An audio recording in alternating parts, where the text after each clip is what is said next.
hold up a minute, I think that I'm feeling sick from all. Hello, welcome back to my channel. Back in November, I had the idea to do a cramming vlog, which then spiraled into December, the end of December, and I have slowly been editing it, but not posting it, and when I finally got to the point of doing so, I realized I didn't even have an intro. And I was super sick, so I had to put it off even longer. So I hope you guys enjoy this video. It is a mix of books that I've read from early November all the way through the end of my year. So I kind of would like to call it the end of the year cramming video. These are all the books that I didn't have any type of video idea concept for. I didn't have them in my Creepmas or Christmas holiday videos, or even in my best of horror Goodreads videos. So they all went into this one. But I loved reading these. Definitely some new favorites and books that I really enjoyed. So I still wanted to post it and share it with you guys. I know I'm gonna talk about it in the intro, but it really has been cramming. Within the last couple of days, I have been reading a lot, and I just finished The Exorcist. I will be talking about it in an upcoming video. Finally, I've been working on that one while reading other books. So it's kind of been like my tandem read. And then me and my girls are kind of doing a book club now where we are doing the like trend where you do, we are not reading this book. We're not reading this book until you get to the last one. We each pick out 3 books, and there's 3 of us, so it's 9 books. And the first time we just drew out of like a cup, and it landed on my pick, one of my picks. A Head Full of Ghosts by Paul Tremblay. This is still my favorite Paul Tremblay book so far. I am rereading one of his other ones, but I read this, was it last year? It might have been last year, and then I got this at a book sale at the library last year. I just happened to see it, but I just completed my reread, and it made me think about this vlog concept. Not really the vlog concept because I got the idea from Jan, but just the idea of doing a cramming vlog, because I literally read this in one day, and I had like maybe like a quarter of this book that I read this, so a quarter of this book and this entire book in one day, because I'm so far behind on my videos that I had that one to finish for a video. And then this I read Tuesday, literally as much as I could throughout the day, reading it physically or listening to the audiobook, kind of tandem reading it, because I knew the girls were coming over that night and we were going to be discussing it. We didn't really set a date for our book club, and we picked this out like a couple weeks ago, but my thought process was we're going to talk about it at the end of November so I can like push it off. No. They both read it very quickly, and it is a pretty short book, but I have no video concept for this, and I thought what better way to talk about one of my favorite books again by just throwing it in a cramming vlog. And I did kind of talk about it with them, and I don't really want to make this vlog spoilery, but this is a really good possession and exorcism book, a little bit of a more modern take than The Exorcist, because this is set a little way back when, but this one I feel like is like early 2000 vibes. It felt very nostalgic reading it and rereading it, because I was a kid in the early 2000s, and I feel like I was probably around the same ages as Marjorie and Mary. Those are the 2 sisters in this book.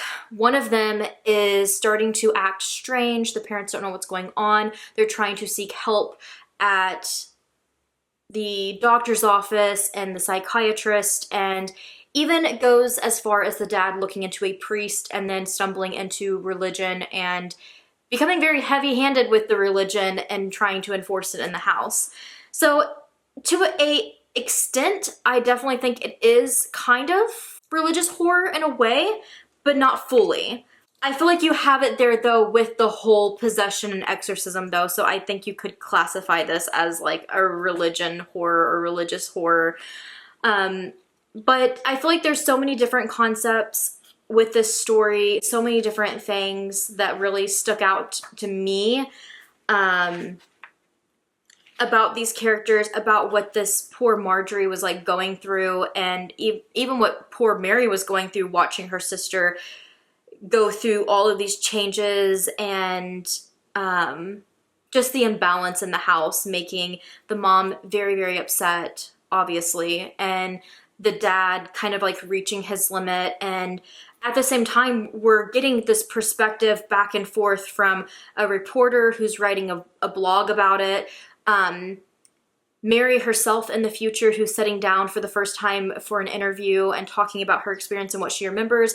And then the rest of the story is told from Mary's point of view as a little bitty girl. So it's a little not reliable because it is such a small girl telling the story and what she remembers, and like, or I guess from a child's eye, you know? So it was a little bit harder to, I guess, fully grasp what is really going on. And it's Paul Tremblay, so he's going to leave some things like open-ended. He's going to leave some things like for the reader to decide, and I'm always okay with that with him. With that being said, one of my little tabs here, I tabbed a bunch of things with like random wrappers and paper and whatever I could find as I read this while I was going about my day, because I wanted to highlight some moments to talk about with the girls. But one thing I found really funny, because not too long ago I was reading a Stephen Graham Jones book, and I believe there was, I could be completely wrong because I know they kind of shout each other out in their acknowledgements, but I thought he mentioned Paul Tremblay as like a name in his book, and I was like, oh my gosh, that's so funny. I could be wrong, but I'm pretty sure that happened. So I thought this moment, rereading this now that I've read Stephen Graham Jones, it's just so funny with their friendship and stuff. But Mary, future Mary, is talking to the interviewer Rachel about her like past and about like her tutor who came in to like help her with school and stuff. And she said, yeah, Stephen Graham Jones. Funny that I remember his full name like that, and that's how he was introduced to me. He wouldn't let me call him Mr. like my regular teachers, and I liked saying his whole name out loud whenever I could. It became a little OCD tick of mine. I'd say, goodbye, Stephen Graham Jones, or I don't know what an obtuse triangle is, Stephen Graham Jones. The interviewer Rachel laughs and says, his name does roll off the tongue, doesn't it? It's just funny. Thought it was a little funny tidbit to add. With that being said, I am rushing this a little bit because I do need to go rinse my hair. I did my hair dye in horror today, which I've been doing over on my Instagram and my stories. But we started watching Hereditary the other night and I missed part of it. So I've been sitting down and like rewatching it because we just bought it on Prime, because why not? It's been a rewatch. I've watched it before in the past, but it's just been a while, so rewatching it while dyeing my hair. I stuck to Good Dye Young. I love their dyes so much. They're semi-permanents. I did the same red that I have been using. That's why like my roots are so bright. It's the shade Red Lobster, but I'm kind of starting to go a little dark for the fall and winter. So I added, I think it's called Make It Happen. It's the dark purple.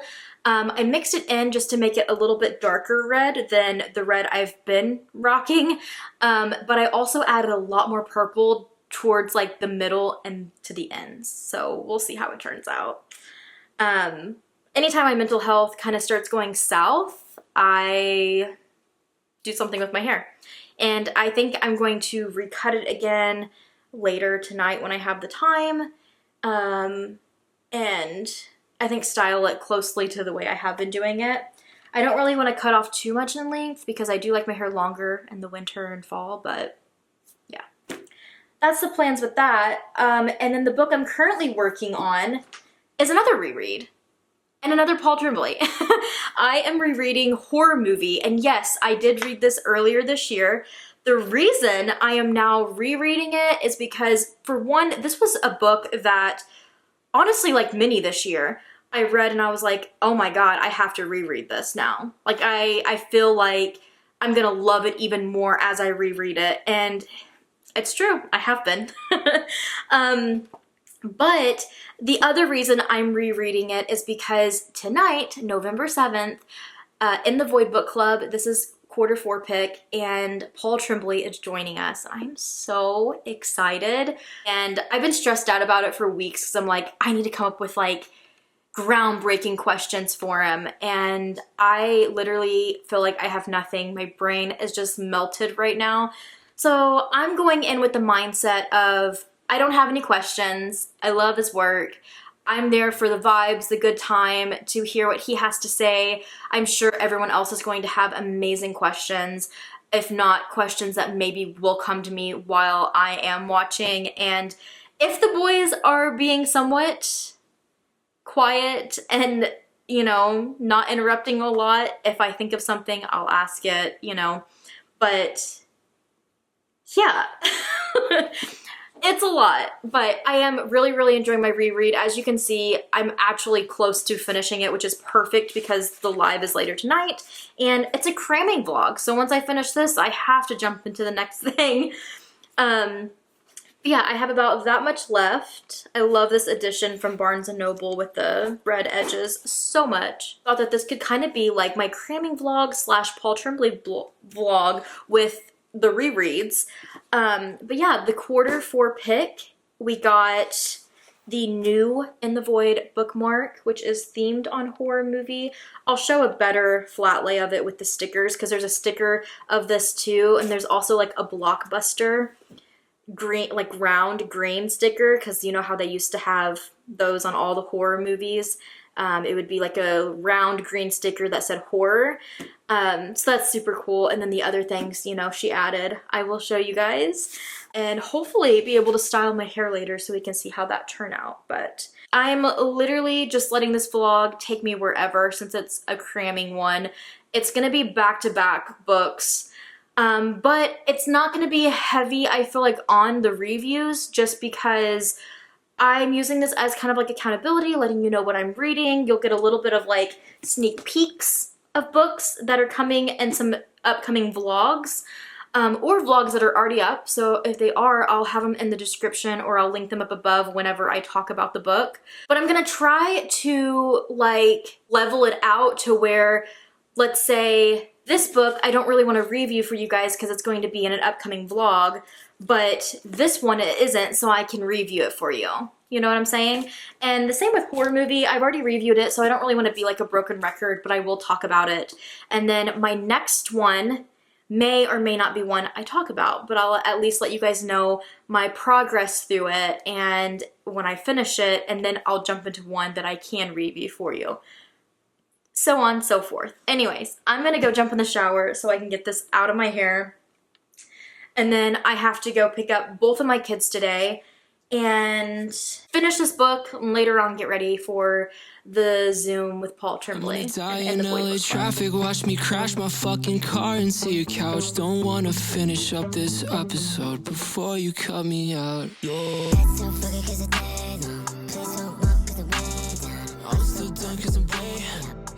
Books at times. You know, so I've definitely written a handful of what I call Marjorie Mary stories. The two sisters in A Head Full of Ghosts, part of their relationship is that the older sister tells the younger sister kind of creepy stories. So I've written some of those stories that the sister tells to her. I wouldn't necessarily call it a sequel, although the original novelette in Growing Things called The 13th Temple, or is it Tower? Man, I can't remember my own titles. The 13th something. Is sort of like takes place after A Head Full of Ghosts. So horror movie, I mean, it's so close. I haven't thought of a sequel. Not related to a sequel, but I can tell you it's not official, and I can't tell you with who, but it was just recently optioned by some really exciting people, and I hope there's some sort of announcement about that in the coming months. But yeah, I could not be more excited about the prospects of a horror movie. Or maybe they should call it horror novel a movie. I don't know. It should go the other way. Is that more grammatically correct than the title of... Yeah, Knock at the Cabin. Oh boy. I was going to say shock. For like the last week and a half, we've just been making fun of our Boston accents with my mother and my cousin. So we were just saying shock. to people in New York, and they're like, "What are you saying?" But my real answer is Quint. I like that fake answer to seeing a Jaws movie poster is shark. That's Shark. Perfect. Love it. Okay, ready for the next one? Yes. I'm playing poorly, I know. I was gonna be so literal, I'm just saying chainsaw. You know what? I'm gonna say my psychopathic younger brother. He's not really psychopathic, but he watched this movie when he was 10 years old. And that's like the first thing I think about when I see this movie. Like his 5th grade birthday party, they watched this movie. Salem in October is a tourist trap. I mean, Salem's wonderful, don't get me wrong. I actually have not seen that movie. I know of it, but I haven't seen it. Just the best. Nokia cell phone. Can't do that. Nokia cell phone. Perfect. Is that considered timeless? No, right? Yeah, no. And I did read they actually, part of the challenge of the movie is they found all these different cell phone they tried to get original cell phone cameras to film stuff, and including like, so to make it authentic instead of just shooting it on film and then trying to scuff it up to make it look real. That's pretty cool. Yeah. Wicker Man, far superior film. Yeah. Yeah. Wicker Man's pretty rad, but I have heard that you don't like this movie all that much. So. Yeah, I have 2-bit hipster opinions sometimes. Perfect. Alien, the original, is better, but knife between fingers on a desk. Oh. That's my lasting image of this. A kid's birthday party. It's a happy clown, right? I have not seen Terrifier. I know my gore level, and that I know it far surpasses it. Can I bore people with a really quick story about Terrifier, though? Like, it's not that. A few years back, I was at a film festival, and I saw Terrified, or Atarados, Argentinian film. The same director who did When Evil Lurks, if you all have seen Where Evil Lurks, or When Evil Lurks, which is a great film. But anyway, Terrified scared the shit out of me, and I recommended it to a friend, Phil Gillette. He's a filmmaker who lives in Providence. Anyway, so I told Phil, hey, you should watch this movie, Terrified. Then Phil sent me this really long email, and he wrote it like this. He's like, my friend Paul recommended I see this movie, and I turned it on. There was like this weird serial killing clown in it. And my friend Paul liked this? And then he proceeded to describe like every kill and ended with, him sawing a woman in half. He's like, my friend Paul loved this, really? And at the end of the movie, he's like, then I realized it was a different movie that he recommended. So for a long time, I've been very careful that when I recommend Terrified, I say it's not Terrifier, it's Terrified. If you see a clown, that's a different movie. Blood Test, my favorite. Just testing blood. I wish I could do that all the time. Cut people's thumbs, put it in petri dishes, test their blood. And maybe rig it somehow so it does jump out. That would be amazing. If I was good at Halloween costumes, that would be a blood test. Well, you are. You were the thin kid. Yeah, but there really wasn't a lot of effort into that. Yeah. I don't know about that. Those feel like they're on equal levels of, But you brought up 2 of these movies. It's tacky, for sure. I feel like this kind of tracks with the mental image and the description. Listen, I thought I was going to have time earlier to do this check-in, and James ended up getting home, and not just that, after the book club Zoom tonight, between dinner, that, and then just like wanting to spend some time with the boys because I felt bad that James wasn't getting home till late tonight, I haven't had time to check in. But I did finish this earlier. I actually finished it right before I started dinner, and then I had time to get dinner. I thought the book club Zoom started at 7, and when it in fact was Eastern, so it started at 6 p.m. my time. So thankfully I got this done before dinner. I had time to set up in the bedroom and have like my laptop and everything set up and ready for the Zoom while I ate dinner, and then I was able to join in time. But anyways, it was such a good time. I ended up not asking any questions, But I did have a couple. I had 2 questions in mind, and Sarah is just amazing. She sets up the best book club discussions in general, but for this, she gave us kind of like 30 minutes to kind of just warm up, talk about the book before Paul Tremblay joined us. And then when he joined us, she went straight into discussion questions, and she hit quite a few questions I was excited to know about. But one of them was one that I had in mind. And then right after that, she kind of went into like a little game and some other little discussions and stuff with him until she finally opened up the floor for like the Q&A with everybody else. And someone else asked my other question before I had the chance to. So it worked out, at least got the answers. And it was such a good time. There was a few things that I thought I would mention about horror movie. It's really cool because although we did talk a lot about horror movie, there was so many things mentioned about A Head Full of Ghosts, which is one of my all-time favorite books at this point. And I had such a good time hearing about things about it because I was like, I wanted to ask those things, but like I knew that this was a discussion for horror movie. So I'm so glad Sarah did anyways.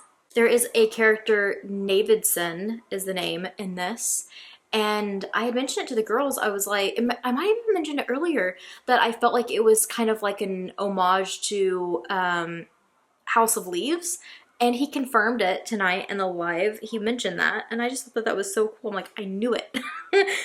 And he might have mentioned that in like interviews before this, but I didn't know that.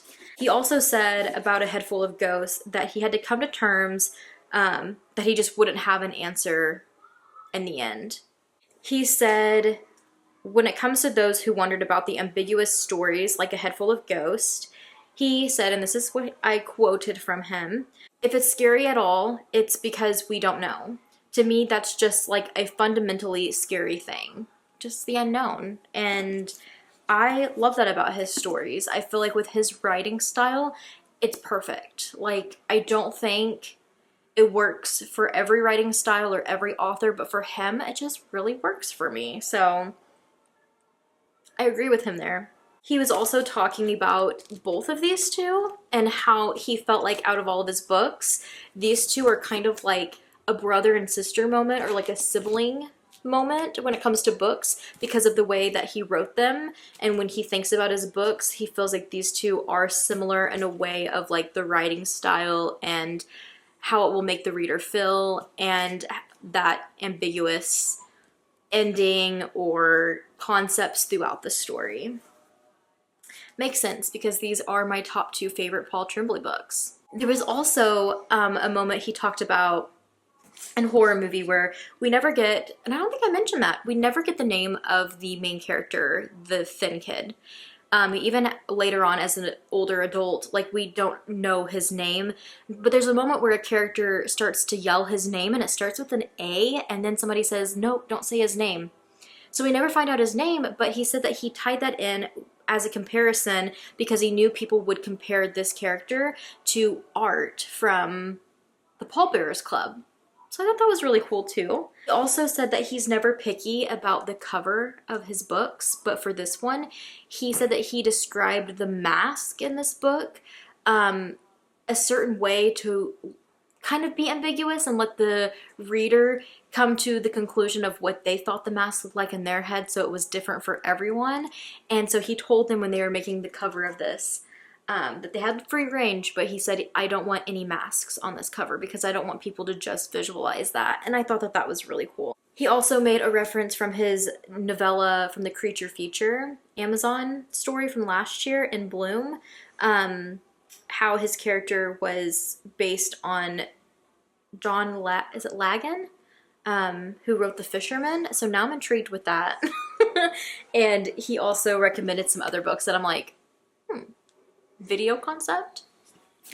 Anyways, dare I say I enjoyed this even more the reread than the first time. I don't know what it is. This year, though, rereads have just been, like, they've just been amazing. And I feel like I tandem read this physically and with the audio both times, but I feel like this time around, it almost felt like a one sitting because I read it within, you know, last night and all of today. So I read it very close together, where I think maybe that threw me off before, reading parts of it and then like putting it down and like going to something else because I needed to wrap up something else. Not necessarily because I wanted to set it down, just because I had other things I had to get to. I don't know. I think just sitting down and committing to it and letting this take my whole attention just really worked. I still highly recommend the audiobook, but I do think it's really nice to kind of have both of them so you can physically see the script and all of the different segments in this book. It is just such a good time, and I'm just a sucker for Paul Tremblay books in general. I just love his work. Did I even mention really earlier what this is about?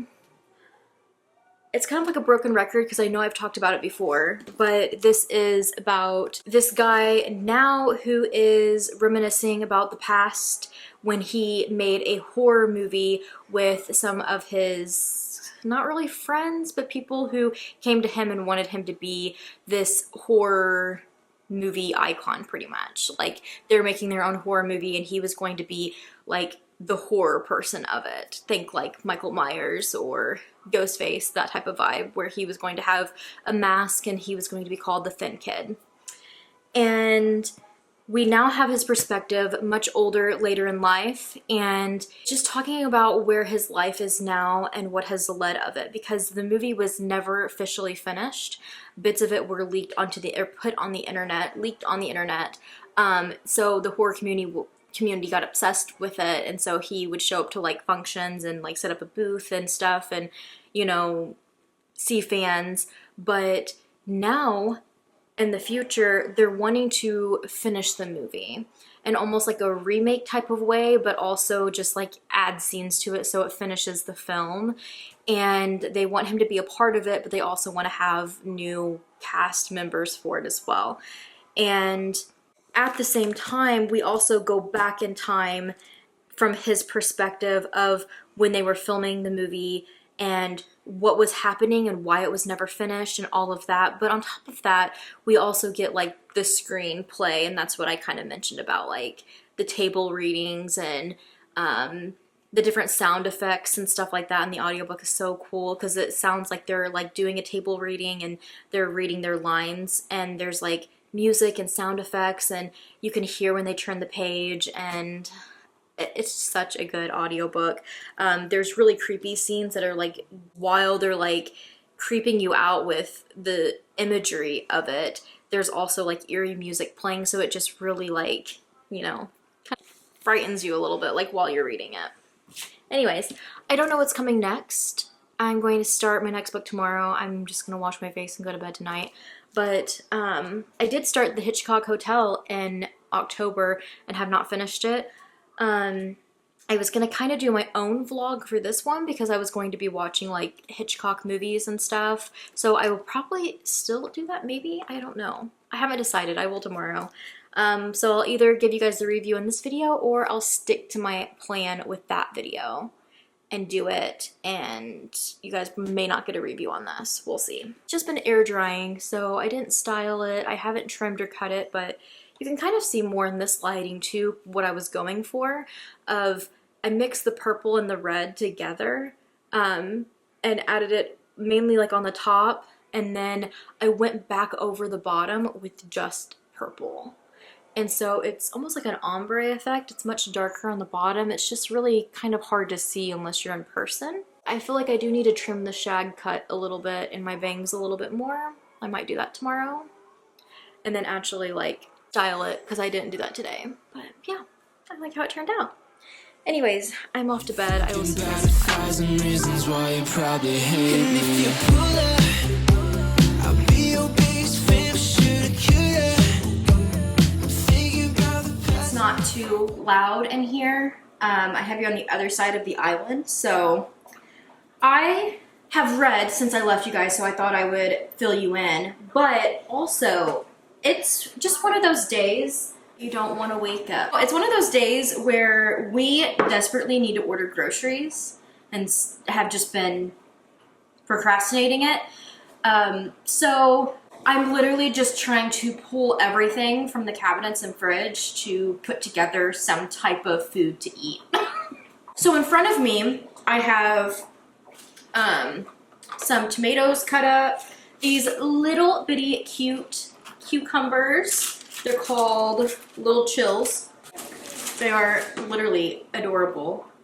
And I've just sliced them all up. Here, we'll do phone camera. I have my celery, my tomatoes, and my little chills. And then we have just our salad mix. And then I'm gonna cut up red onion. And James just left to go pick up like one of the like rotisserie chickens so we can kind of like meal prep some salads. And he's gonna get like he's gonna see if there's any good avocados, and if not, just get some of the like spread avocado. If you hear noise, I'm boiling eggs in the background. So yeah, big chef salad is what we're going for here. This morning we sat out on the deck for a little bit. It's Riley's 5th birthday, our dog. So her favorite place to sunbathe is on the back deck, so we took her out there for a little while. And besides that, it's just kind of been a lazy Sunday so far, although I need to get my butt in gear with like Sunday reset. I think I last talked to you guys on Thursday because I haven't really put myself together since. Friday, the fatigue just hit and it was heavy. I went to bed, I kid you not, at like 7 o'clock. Like I was exhausted. But I did continue on the Hitchcock Hotel. Have not made it very far at all. I don't know what it is with me with this one right now, but I think the size of it right now, even though it's not that big, is a little daunting for me. I'm considering getting the audiobook to help because I feel like if I'm sitting down to read, it's not for very long, so I'm trying to pick smaller books that I don't have audiobooks for, so that when I'm moving, I have audiobooks for like the thicker ones. Anyways, I'm also still making my way through Chocolat, and I am loving this. I had this for a certain video idea, so I wasn't going to talk too much about it in this video because it was going to be for that one, but it doesn't resonate with me with what I'm doing for that video. Like, it's completely different than what I thought it was. So I'm putting it in my cramming video, although I don't know if I'm going to finish it in this video or not because I'm savoring it. I'm slowly working my way through it. This is actually a book where I wish there was an audiobook in English. There is one read by Joanne Harris, who wrote it, but it is not available in my country, is what it says on Audible. And I can't find it anywhere. You can listen to like just the little snippet of it and then that's it. And then it says to buy it, but then you go to buy it and it's not available in my country. I don't know. And then the other one that is available on audio is not in English. So anyways, I kind of would want the audiobook. It's not very long either. This one's under 300 pages. But the only reason I would really want the audiobook for this one is because I'm loving it. I'm like really wanting to get more into it and have the time to. But also all of the different names and stuff I think would just be so pretty to listen to her saying the names, because even in my head I know I'm butchering them. Besides that, yesterday, Saturday, I was like, Allie, you have to read something and you need to like finish some books because it's like the end of the year. I'm looking at my Goodreads goal and realizing that I still need like 20 plus books to read for November and December, which is completely doable. But I'm like, I need to get the ball rolling. It's already, almost mid-November. Anyways, so I picked up The Night Guest because today was the Literally Dead book club's, Kayla's from Books and Lala, her live stream for October, and she did 3 novellas for October. One of them is, what is it called? We Have to Talk Things Out, I think. And I read that last year. I don't really feel like I need to reread on it. And then this one, The Night Guest, I do not want to butcher this name, so I will just show you. And then Elle Rio's Graveyard Shift. So yesterday I sat down, finished this in one setting. I literally finished this in like an hour or less. It's such a fast-paced read. Some of the chapters are literally like might be kind of hard to see. I feel like it's not wanting to focus on anything but my face. But some of the chapters are super, super short. It's unhinged. It is gruesome at times. Check your triggers, because there is like animal cruelty upon other things. But this follows a woman who is going to her doctor, and she feels like she's not being heard. So she switches to a younger woman doctor and is asking her opinion, and she's getting these bruises, and she's just feeling so tired and so weak, especially like for her age, although she thinks like that is a factor, like she's just getting older, so this is just the way it's going to be now. But she's like, no, I swear there's something wrong. And she invests in getting a watch because all of her like friends or whatever are telling her to like do this, do Zumba, start walking, do 10,000 steps a day, and all this kind of stuff. So she gets like an Apple Watch or a Fitbit or something, and uses it, and she's calculating like, okay, I walked like 8,000 steps today. And then she goes to bed and she wakes up the next day and she's like, oh my gosh, I forgot to take my watch off. And she goes to look at the steps, and you know how like those watches will like recalculate after midnight and like set back to zero? So it would have done that throughout the night, and all of a sudden her watch says 42,000 something steps, and she's like, okay, there has to be something wrong with my watch. So she tries like setting it down for the next night, and the next day she looks and there's 0 steps. But then like when she wears it at night, it has a lot of steps again. So it's like, what is she doing in the middle of the night? Where is she going? She can't remember any of it. It is unhinged. It was such a good time. I actually gave it 5 stars, and I'm surprised. I jumped on the live earlier because it is after the live now. And I hadn't finished Graveyard Shift. So thankfully I tuned into the live late and was able to fast forward through the Graveyard Shift talk. So nothing was spoiled for me. But I did listen to it for this one, and then we have to talk things out or whatever it's called. Which I did enjoy that one as well. But I feel like they all landed at a pretty solid 3-4 with this one, and I think 5 stars. I really, really enjoyed this one. Actually, I take that back. I think that there was one host who, I'm not familiar with her channel, but I think she gave it 5 stars. But I really, really enjoyed it. Alexa, stop. My eggs are done, hold on. Anyways, I rather enjoyed myself with it. I thought it was such a good time, and so I thought I'd mention it in my little cramming one. I am reading Graveyard Shift today. I read it on the back deck for a little bit. I'm only like a little over a chapter. The chapters are a little bit longer for a novella compared to the last one I read. But this takes place in this like cemetery. It's like these people, what's a good way to put this? A 5 night shift workers, an ancient cemetery, an open grave. So every night in the college ancient cemetery, so it's like a college, these 5 people, they meet up in the cemetery because this is like the only place where they can secretly smoke. And there's a bartender, a rideshare driver, a hotel receptionist, an unofficial steward of the derelict, is that how you say that? Church that looms over them, and the editor-in-chief of the college paper, always in search of a story. One dark October evening, they're in this like churchyard, and as they all enter, they realize that the others are standing over something. When they go and look, it's an open grave. They're like trying to think of all the possibilities of like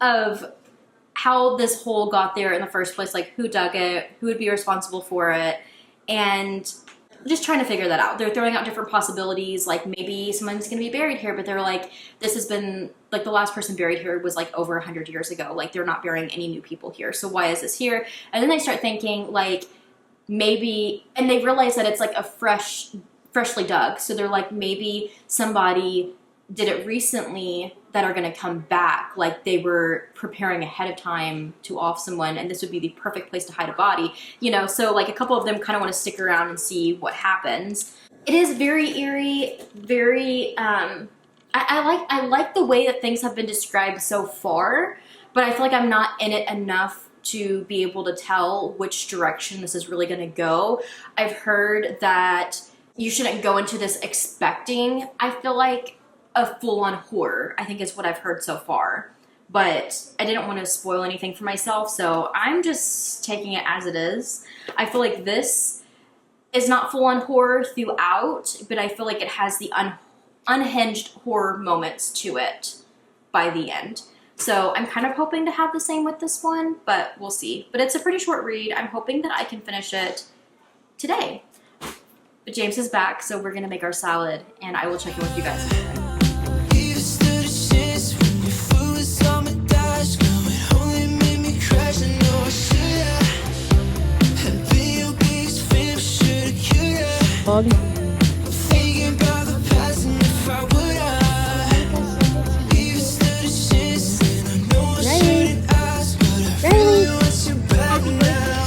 I've been thinking about topics to talk about. I sort it out and make it right in my head. Now that it's been longer, know that I was wrong for thinking that you always had a place in mind. Is this what I had in mind? I did to my brother that he was like, So no. good. Oh my god. I was like, oh, What? okay, well, that's fine. My name's Katie Colson, and I feel as though I'm swiftly falling into the same category that Chanel Don't say stuck. that. I know, it's bad. It's bad. Like, I haven't posted nothing. The lighting is just not gonna be it. I dare say that made it worse. Let me open this one.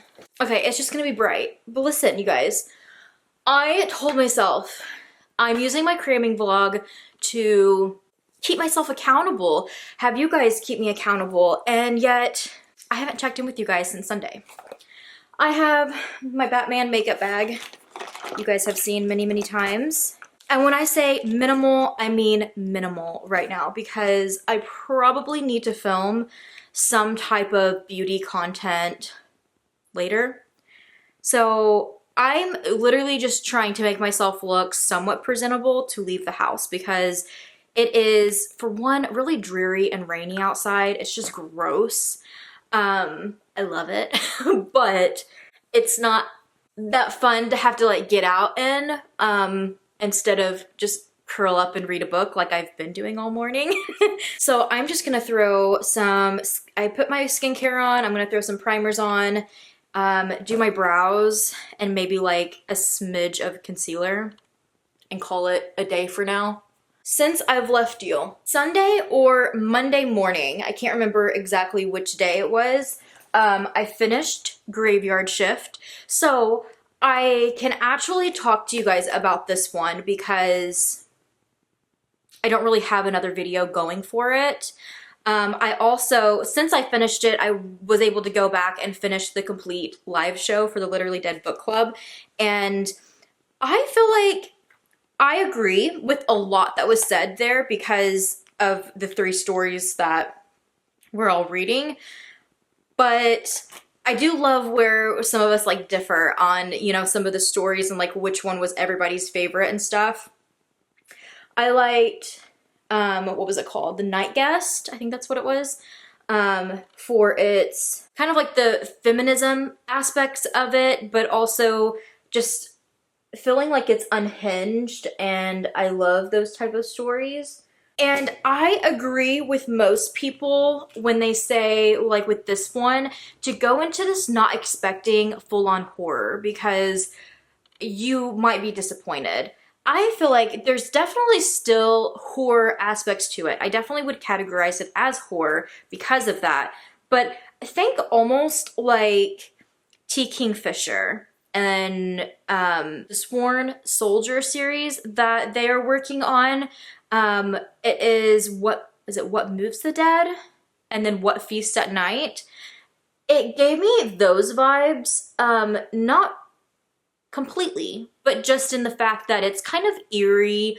It seems a little dark at times, and questionable about what's going on, but then there's kind of like this underlying horror that has to do with kind of like What Moves the Dead, where you have this cover that has like this hare or rabbit with fungi and mushrooms growing out of it.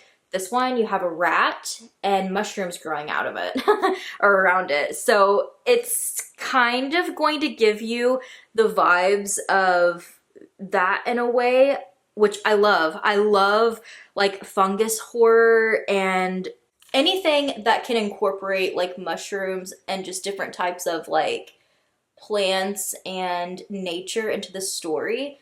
I just think is so cool. And I feel like ML Rio did such an amazing job with it. Slightly predictable, yes, but at the same time, I like the way that this was told. Like, we follow maybe 5 perspectives. I can't remember for sure the amount, but we have like our main character that we're following who is like a journalist, or she works for a newspaper. Like, she's trying to get the story, the scoop on everything. So she kind of comes across as a little nosy, a little, you know, snoopy, trying to like find out everything and what's going on with everyone and everyone's business, but it's because like that's like her livelihood and like what she's trying to do. There's like this guy who works at the bar, like he is, I think he like owns it, and he is like the bartender. He's in the middle of things, and then there's a guy who like works on the grounds of the cemetery, and then there's another one, then there's like a couple other girls, one that works at like the hotel nearby, and this is kind of like all like on a campus. I think I kind of talked about it. Oh my God. I had nightmares last night and I sweated in my sleep. I blame it on the book I'm reading, but I sweated in my sleep, and I was wearing one of my white shirts to bed too that like I typically don't get hair dye on, and that shirt is completely stained now, and my neck is completely stained because I just recently did my hair. The joys of wanting to have fun with your hair. Anyways, follows quite a few people. I don't want to spoil anything, so I'm trying to like tread lightly on like what I remember from it that's not spoilery. This is like barely over 100 pages, you know, so like you don't really want to get too much before going into it.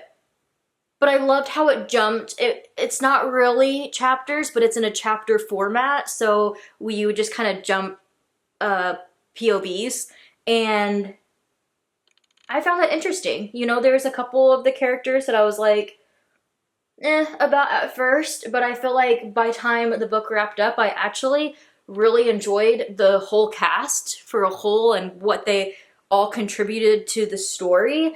But I do agree with some people when they say that they hoped it was a little bit more horror, or that she like actually took it there a little bit more than what she did. It almost felt like she played it safe in a way, you know? But I would still recommend it. I feel like it was such a fun time. I gave it 4 stars. Since then, you guys, I can't really talk about this one because I am filming this for another video. But I read Eileen. This was my first Otessa. I don't know how you pronounce her last name. I know I should because I feel like everybody talks about her. But this is my first one. And full vlog coming soon that will have my thoughts on this. But what I will say is I was very, very, very, very, very underwhelmed by this, and I landed at 2 stars. I feel like I probably would have checked in more with you guys if it wasn't for this book. This book is the one that like just kind of weighed me down.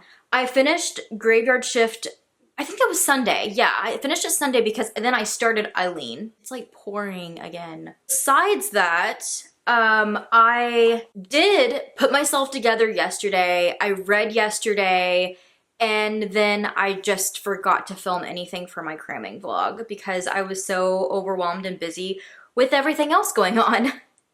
But I did finish Eileen yesterday, and I needed to film a clip for another video. And then on top of that, I needed to start another book for another video. And I started Mavefly. I actually just finished it a while ago. And again, I feel like I can't give you guys anything because it is going to be in a vlog with some other books. I'm just really not trying to sound like a broken record here. It's like back to back me talking about the same books over and over and over again. So really, I'm like saving you guys from having to listen to me ramble while giving you a little bit of a sneak peek as to what vlogs are coming to my channel. Besides that, I am still reading Chocolat. I am still reading, well, I actually really haven't picked up The Hitchcock Hotel. I feel like that is just one that like I want to be able to invest my time in and like read it by itself, not tandem reading like all these other books. I've also been reading, what is it? The Handbook for the Recently Deceased.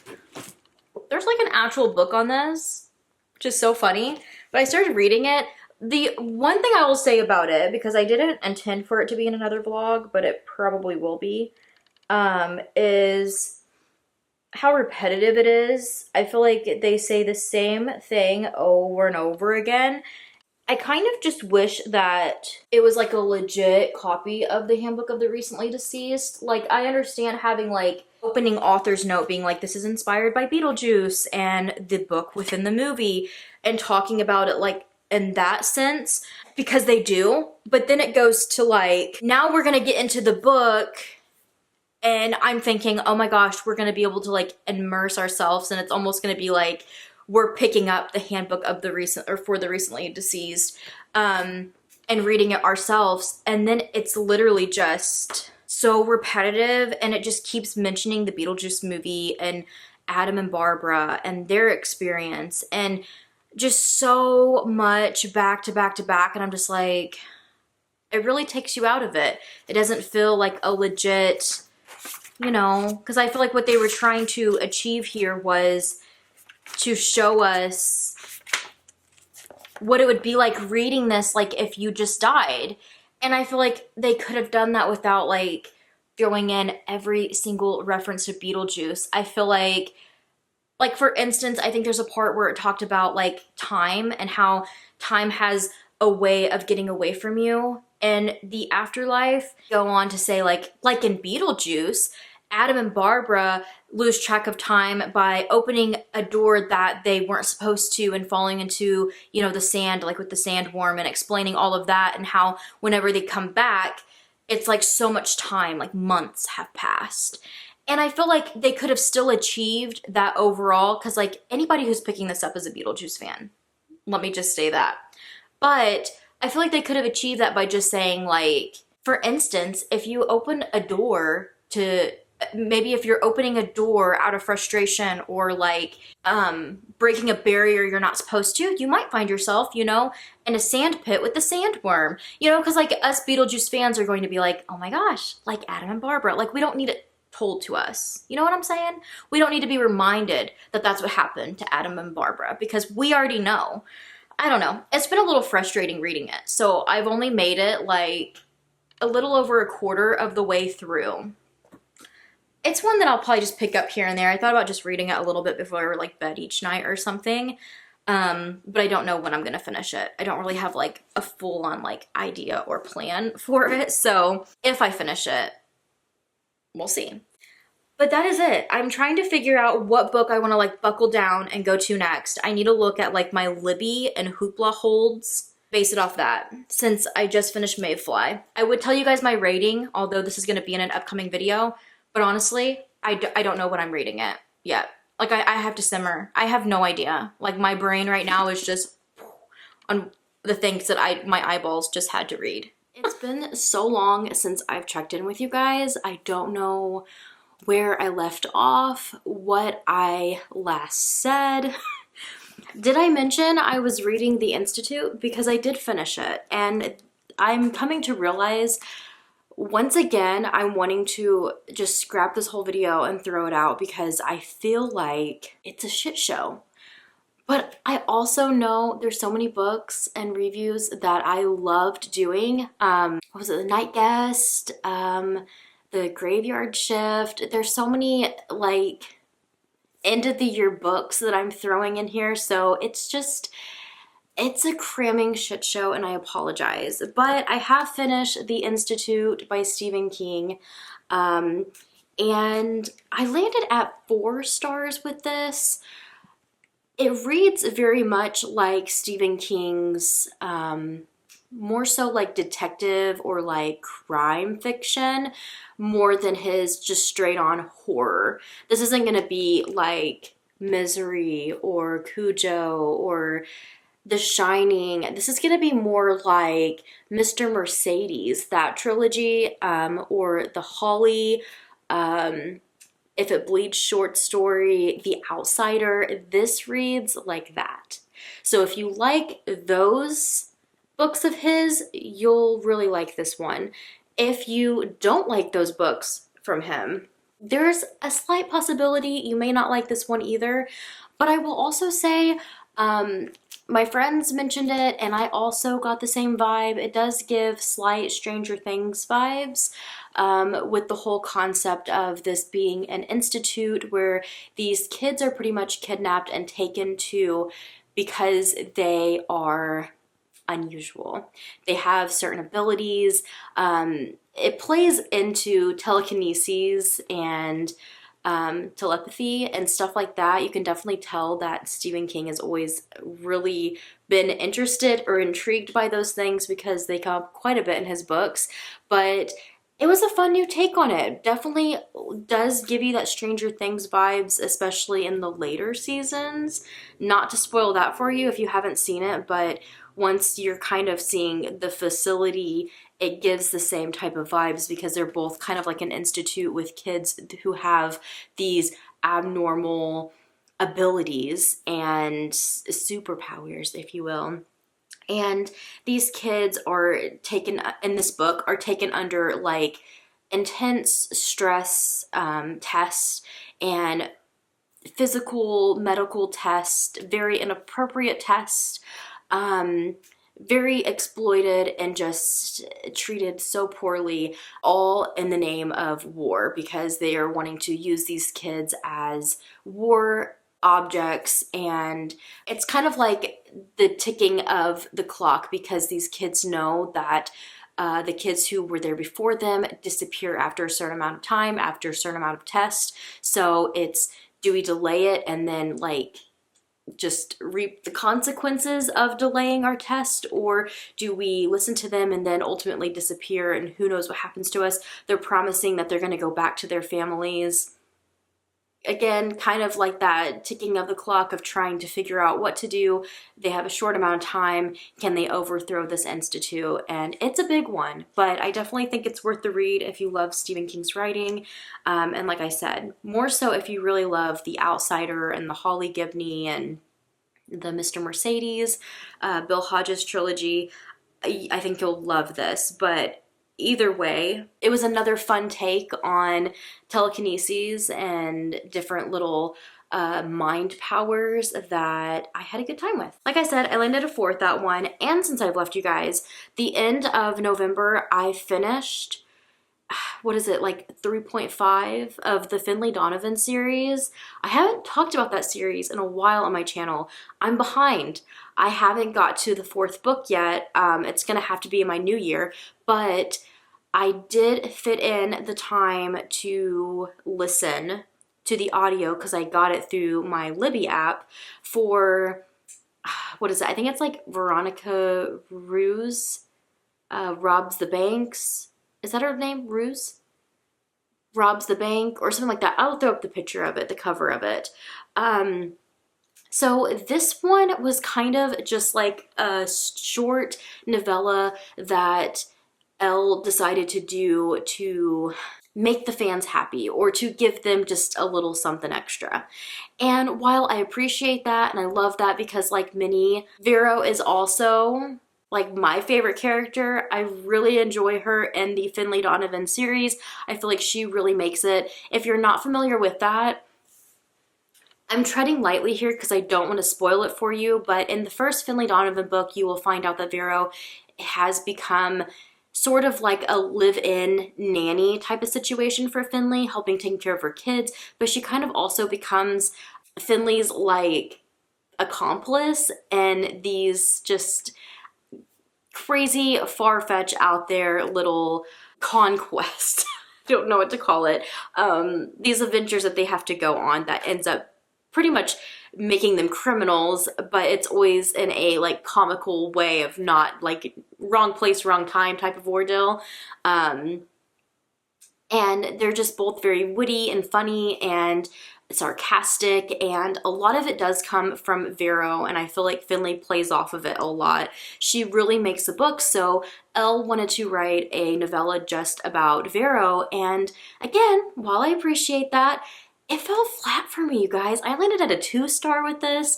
It just wasn't that entertaining. It was supposed to give a little bit of a backstory about everything we find out about Vero in the regular series, but it just was like over the top corny and cheesy in a way that like I just did not enjoy. And also I had to get on Goodreads and look at other reviews because I was like, I cannot be alone on this, but like Vero doesn't read the same like she does in the Finley Donovan series. So now I'm like scared to pick up the 4th book because I'm like, am I gonna hate it? Why did the character development or just character change in general? It just blew my mind because I was like, is this the same person?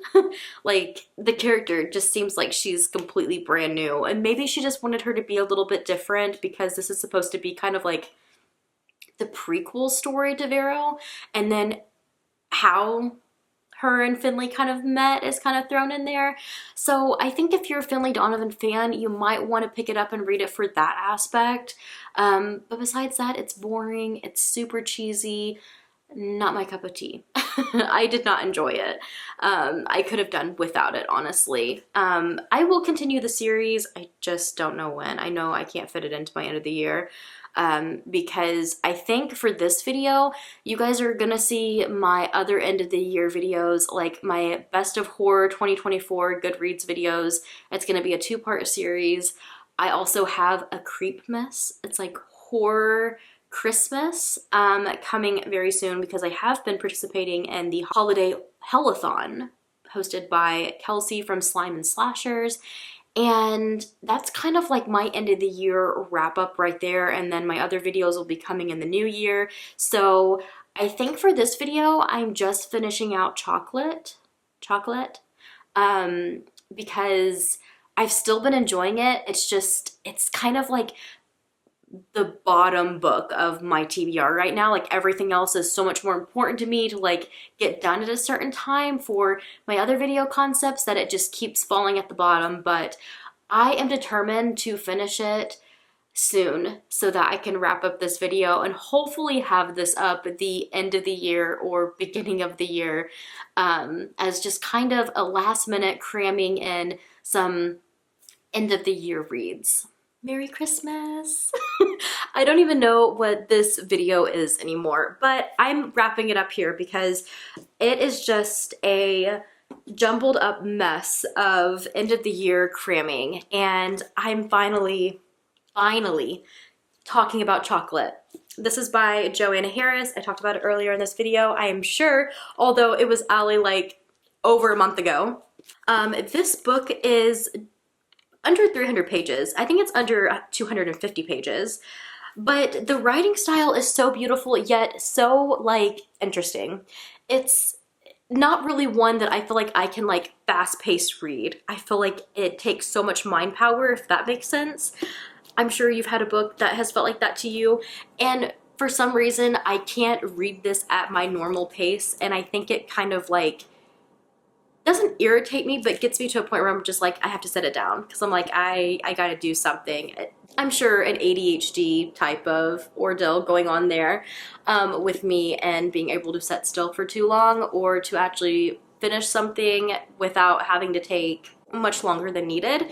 But I am happy to say I landed at a 4-star with this. I feel like it wasn't a perfect 5 for me, but I really loved this. This follows a woman and her daughter who are kind of, it gives me like Alice Hoffman vibes with the characters because they're kind of just like traveling nomads that are just trying to find a place to call home, and they set up at this place that is not very accepting of them, and automatically they kind of start calling her like witch or like a gypsy, and there's definitely a lot of problematic things and like certain terms and stuff that I didn't really care for, but she sets up shop as a chocolate shop, and she makes hot cocoa and a bunch of different little chocolate candies and stuff, and is kind of just like trying to win the town over. And slowly but surely she is. But there's also this like hint of magic throughout it. Like she's being able to like cast a spell almost on like what they need. And it's almost like they're granted that with their chocolate. There's also this magic to it that she can kind of like sense when a person walks in what type of chocolate or, you know, treat they're going to want. And besides that, there's so many concepts of this about, I feel like women in business, before its time, and being a single mom, the way the church has treated her. I feel like it really dives into like that business and religion, or kind of like the government and religion type of ordeal, and trying to definitely overturn the evil and good doers doing evil things, and showing just how corrupt towns built on just this religion concept and not being accepting of outsiders or other people, and what that can really do to so many people.